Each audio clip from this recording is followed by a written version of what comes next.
Желания человека делятся на два типа: его собственные, телесные и социальные. Осуществление телесных желаний человека находится в его собственных руках. Он сам беспокоится об их наполнении для своего же собственного выживания.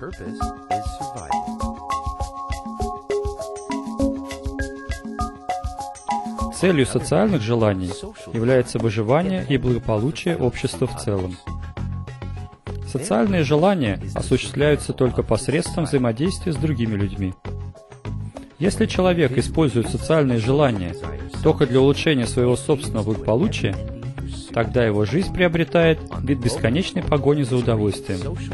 На глобальном уровне это создает социальный, экономический и политический дисбаланс. Социальные желания могут наполняться двумя способами: для наполнения других или для наполнения себя.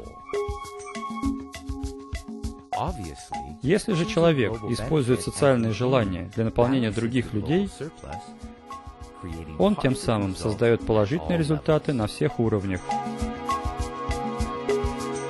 Это и есть закон необходимого и избыточного.